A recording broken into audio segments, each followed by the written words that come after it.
Somewhere in this country right now, there's a roller coaster sitting in a swamp, a mall with trees growing through its food court, and a subway station so beautiful, nobody's allowed to stand on the platform anymore.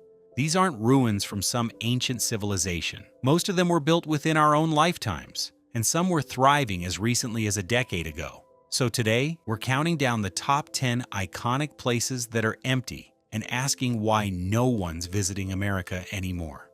Number 10. Six Flags New Orleans, Louisiana. This one is probably the most photographed abandoned place in the entire country, and for good reason. It opened in 2000 as Jazzland, a Louisiana-themed amusement park that went bankrupt after just 2 seasons, which is already a rough start for a theme park. Six Flags bought it out in 2002 and reopened it a year later under its own name, and for a couple of years it actually seemed to be finding its footing. Then Hurricane Katrina hit in August of 2005. The park sat directly in the path of the flooding, and by the time the water receded, roller coasters had been submerged for weeks, and the whole property was essentially destroyed. Six Flags never reopened it. The company went through its own bankruptcy a few years later, and ownership eventually landed with the city of New Orleans. For nearly 2 decades after that, the rusting hulks of coasters like the wooden Mega Zeph sat visible from Interstate 510, a permanent drive-by reminder of the storm that most of the city otherwise worked hard to move past. What makes this one interesting is just how long the limbo lasted.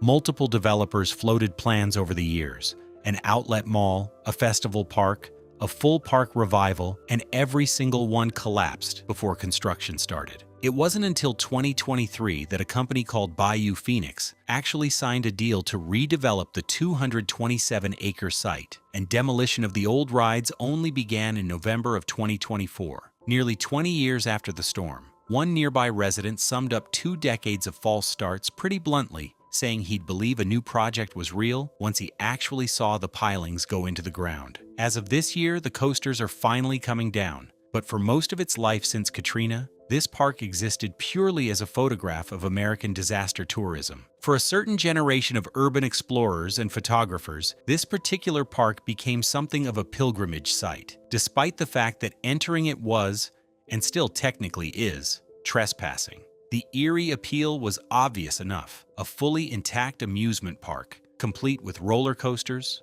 bumper cars, and a haunted house facade, sitting empty in a swamp with alligators occasionally wandering through the flooded midways. Film crews took notice too, using the abandoned park as a backdrop for zombie movies and post-apocalyptic productions that didn't require much set dressing at all. It's a strange kind of legacy for a park that was only open, in its various forms, for about 5 years total before the storm shut it down permanently. Number 9. Body, California.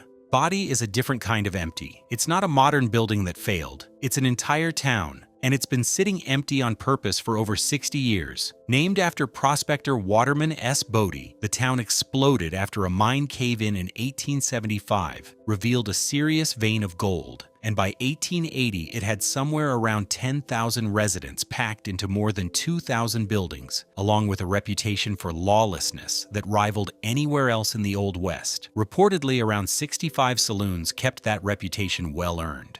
Like most gold towns, it didn't last. The ore played out. Fires tore through the business district in 1892 and again in 1932, and by the 1940s, the population had dwindled to almost nothing. Mining stopped completely in 1942.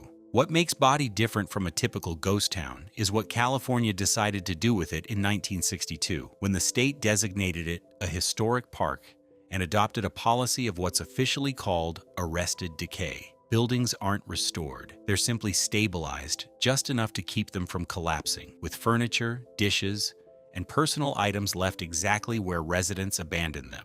Walking down Main Street today means peering through the same windows into the same rooms that have sat untouched since people just picked up and left. There's a particular kind of visitor experience Body offers that none of the other places on this list really can, because it isn't ruins in the traditional sense. Roughly 170 of the original 2,000 buildings still stand, meaning you're not looking at rubble or foundations. You're looking at an entire town's worth of intact structures, shelves still stocked with old cans, a schoolhouse with desks still arranged in rows. Getting there takes some effort too, since the last few miles of road into the park are unpaved, which has probably done as much to preserve the site's isolation as any official preservation policy ever could. The park closes off entirely during heavy snow, cutting the site off from visitors for stretches of the winter, much the way the original miners would have found themselves cut off a century and a half ago. Number 8. Centralia, Pennsylvania. If Body is a town frozen by choice, Centralia is a town that was chased out by fire, and the fire is still burning. In May of 1962, the town council authorized a cleanup of a landfill sitting inside an old strip mine, and whatever happened during that cleanup ignited the coal seam running underneath the entire borough. Nobody managed to put it out. It's been smoldering continuously ever since, spreading slowly through an 8-mile network of abandoned mine tunnels at depths of up to 300 feet. For years, the roughly 1,000 residents just lived with it, joking about growing tomatoes in the middle of winter thanks to the heat coming up through the ground. That changed in 1979, when a gas station owner checked the temperature of his underground fuel tank and found the gasoline inside had reached 172 degrees Fahrenheit. Officials also discovered carbon monoxide levels in nearby homes that were dangerously high, and by the 1980s, the state ordered a mass buyout and evacuation, eventually condemning the entire borough through eminent domain in 1992. Almost every structure has since been demolished. As of recent counts, only a handful of holdout residents remain, technically allowed to stay in their homes for the rest of their lives under a legal settlement, in what is now officially the least populated municipality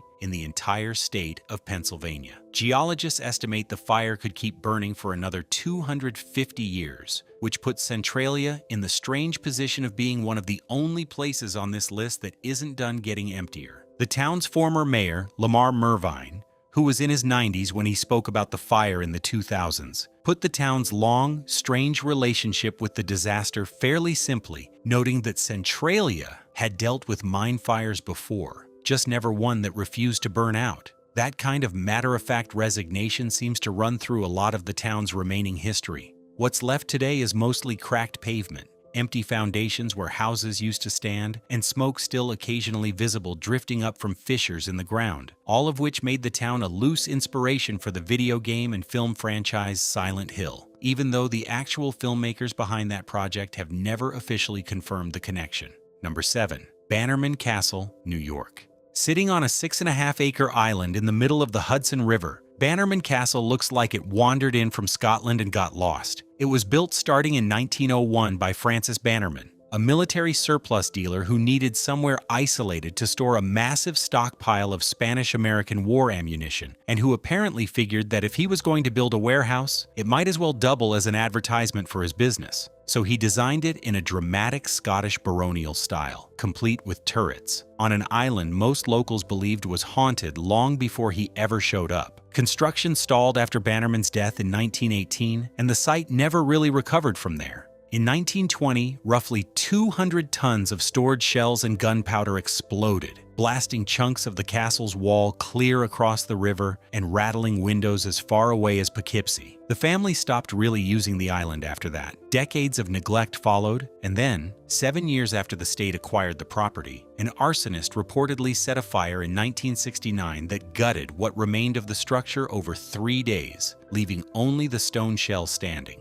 It sat completely abandoned and mostly forgotten until 1992, when a Bannerman Castle Trust formed to stabilize the ruins and start offering boat tours. You can visit today, but only as a guest on a scheduled tour boat, since the island itself remains largely off-limits, and, as a 2009 partial wall collapse proved, still very much falling apart. Bannerman himself seemed to have a flair for the dramatic even before any of the disasters hit, reportedly wanting to rename the island after his own family, an idea the local community pushed back on hard enough that it never stuck. His grandson later wrote, with an almost eerie accuracy, that time and the elements would eventually take their toll on the turrets and towers, and maybe even the castle itself. That passage was written years before the 1969 fire actually made good on the prediction. Today, passengers riding Metro North's Hudson Line get a brief glimpse of the ruins out the window, without ever realizing most of what they're looking at used to be a fully functioning munitions warehouse.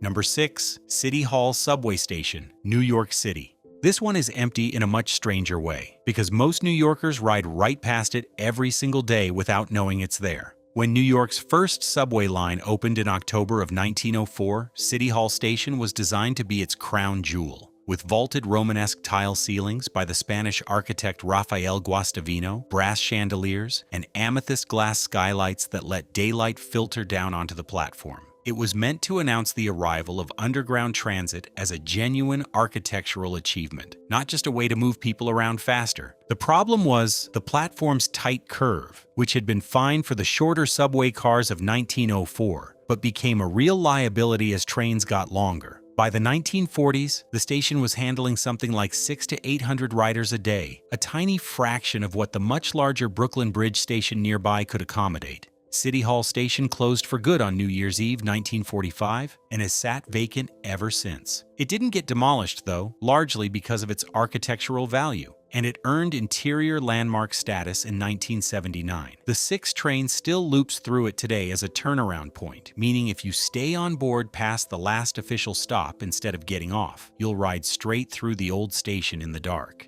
The Transit Museum also runs occasional guided tours for anyone who wants to see it properly. What's almost funnier than the closure itself is how the station's obsolescence had nothing to do with declining ridership on the subway system as a whole, quite the opposite. New York's subway was expanding rapidly through the early 20th century, adding longer platforms and longer trains to handle a booming population, and City Hall Station simply couldn't keep up with its own success. Its elegant curved design, the very thing that made it a showpiece on opening day in 1904, became the exact reason it had to be mothballed 41 years later. It's a rare case on this list where a place didn't die from neglect or disaster, but from literally outgrowing its own architecture. Number 5. North Brother Island, New York City.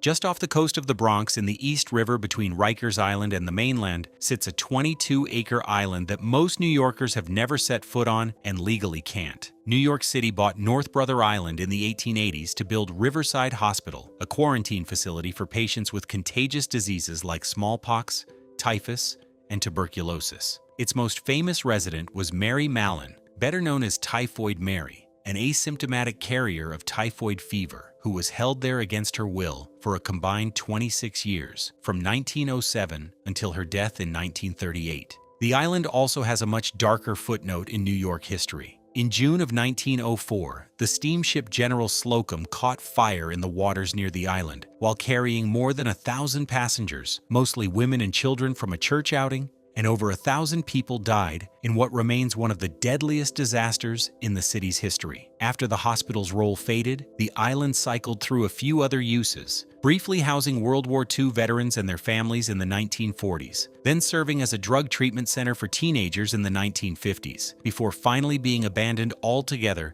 in 1963. It's been empty for well over 60 years now, reclaimed almost entirely by trees and nesting birds, with public access strictly prohibited by the city's Parks Department except for the occasional supervised visit for researchers or journalists. What's left standing today is genuinely unnerving by most accounts from the handful of photographers and officials who've been granted access. Around 25 buildings remain, all officially classified as being in extreme states of disrepair, dense enough with collapsing floors and asbestos that visitors need a signed liability waiver just to step off the boat. Nature has done most of the work of erasing the island's darker history, with vines and tree roots pulling apart brick walls that once held hundreds of quarantined patients. It's rare for a piece of land sitting this close to a major American city, visible from planes landing at LaGuardia and from commuters crossing nearby bridges, to remain this thoroughly cut off from the public for this long.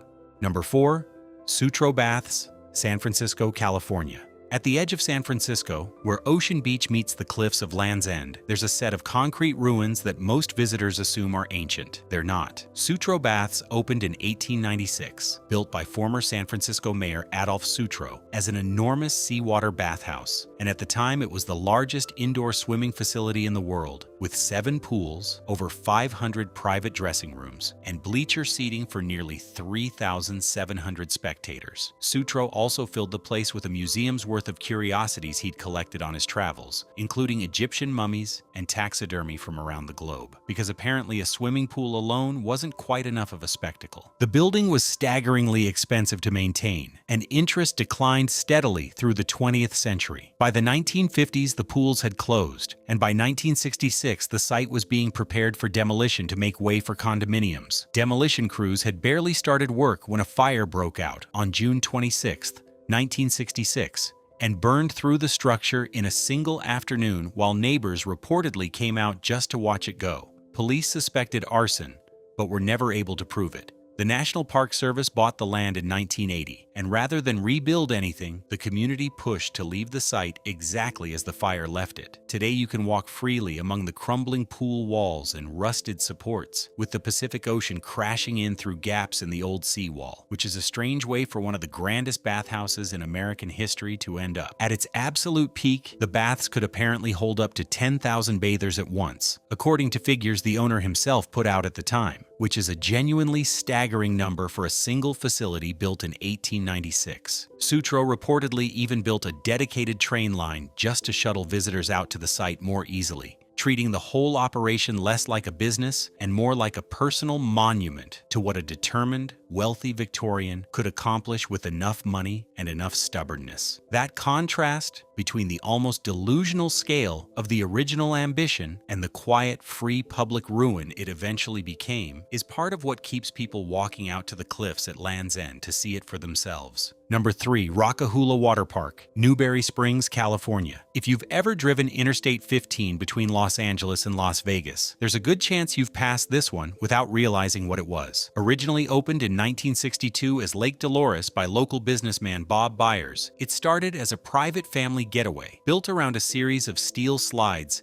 feeding into a man-made lake in the middle of the Mojave Desert, before eventually opening to the public. It closed in the late 1980s as attendance dried up, then got a major relaunch in 1998 under new owners who poured money into a retro 1950s Route 66 theme and rebranded it Rock-A-Hula. That second act didn't last either. In 1999, an employee was seriously injured using a water slide after hours, an accident that resulted in a multi-million-dollar settlement the park never really recovered from financially. Ownership changed hands again, the park briefly operated under yet another name, Discovery Water Park, and it finally shut down for good in 2004. What's left now is a genuinely surreal sight: empty concrete pools, sun-bleached slide towers, and dead palm trees scattered across roughly 250 acres of open desert, with no fence keeping anyone out and nothing but wind moving through what used to be America's first water park. There's something almost darkly comic about the idea of a water park in the middle of the Mojave in the first place,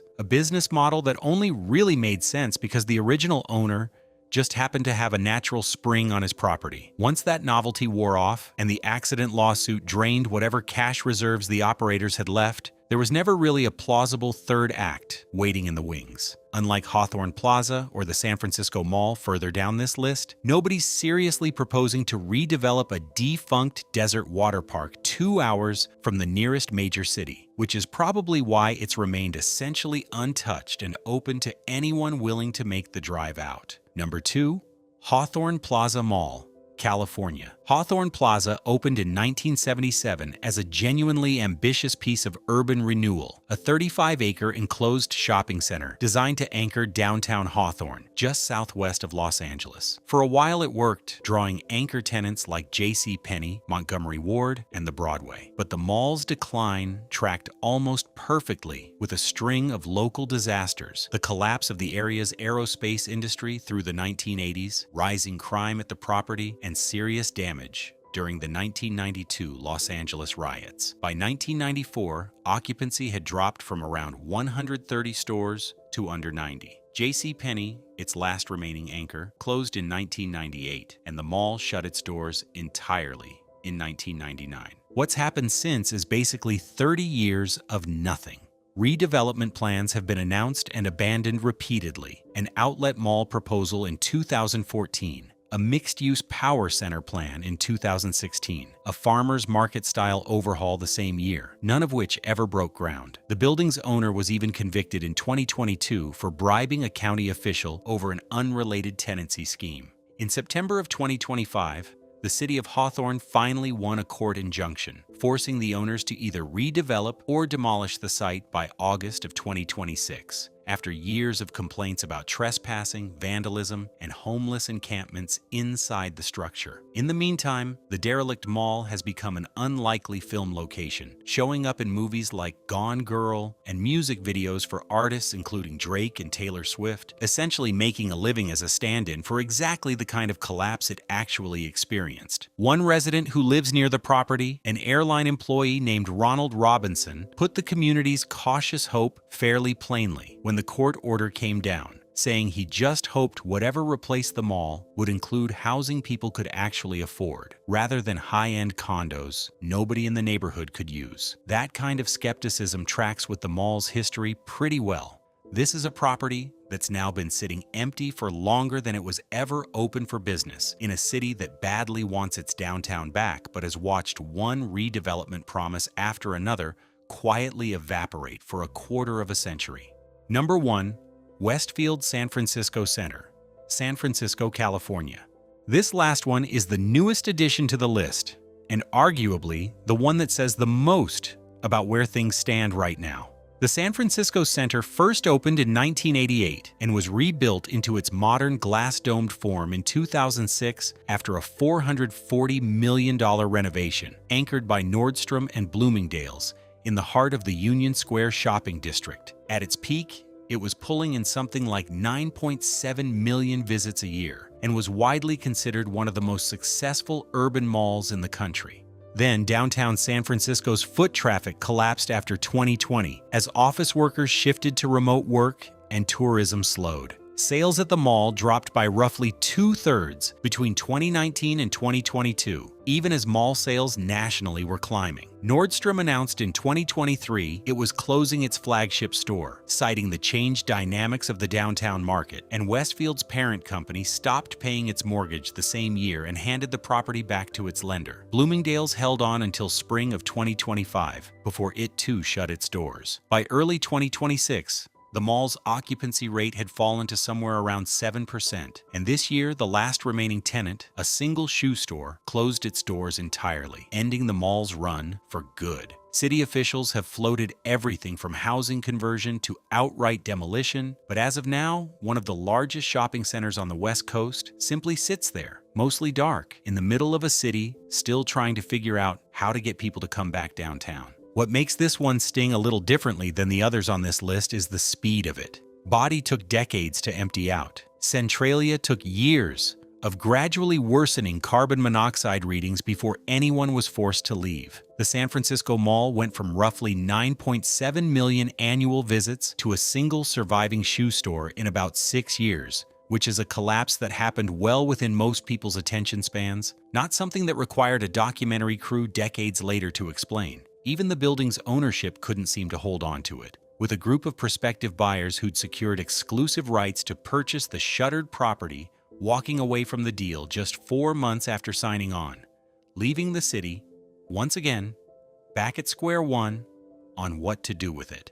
Why this keeps happening. 10 places, 10 completely different reasons for going empty, a hurricane, a mine fire nobody could put out, an explosion followed by an arson fire, a subway curve that got obsolete, a pandemic that changed how millions of people work. There's no single villain running through this list, no one industry or one decade you can point to and blame for all of it. What connects these places isn't the cause, it's the aftermath, because in almost every case, the emptiness stuck around far longer than anyone expected, and often longer than made any logical sense. Redevelopment plans for Hawthorne Plaza have come and gone for nearly 30 years. Six Flags New Orleans sat rotting for almost 2 decades before a single wrecking ball showed up. Even Sutro Baths, which burned down in a single afternoon back in 1966, has now been ruins for longer than it was ever an operating bathhouse. Abandonment in America doesn't tend to be quick. It's slow, bureaucratic, and often stuck behind lawsuits, financing gaps, or a city government that simply can't agree on what should replace what's already there.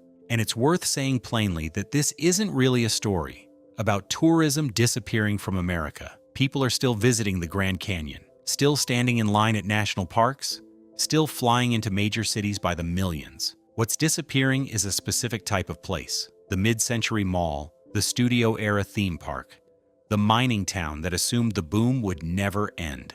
Every one of these places was built on an assumption about how people would keep living, working, or spending money, and when that assumption stopped being true, there often wasn't a plan B sitting ready to go. That gap between what a place was built for and what actually happened next is where all 10 of these empty landmarks live. It's also worth noting how differently each of these places gets treated once the emptiness sets in. Some, like Bodhi and Sutro baths, get folded into a park system and turned into something people are actively encouraged to visit. Ruins reframed as a feature rather than a failure. Others, like Hawthorne Plaza or the San Francisco Mall, sit in a much messier legal limbo. Too valuable as real estate to simply hand over to nature, but too expensive or complicated to actually fix, leaving them stuck in a kind of civic purgatory that can drag on for decades. And a few, like North Brother Island, get quietly fenced off and left to the birds, treated less like a landmark and more like a problem nobody wants to be the one to solve. Which category a place lands in seems to have less to do with how iconic it once was, and a lot more to do with who happens to own the land underneath it. If you enjoyed this look at America's abandoned landmarks, hit like and subscribe for more deep dives into the places history left behind.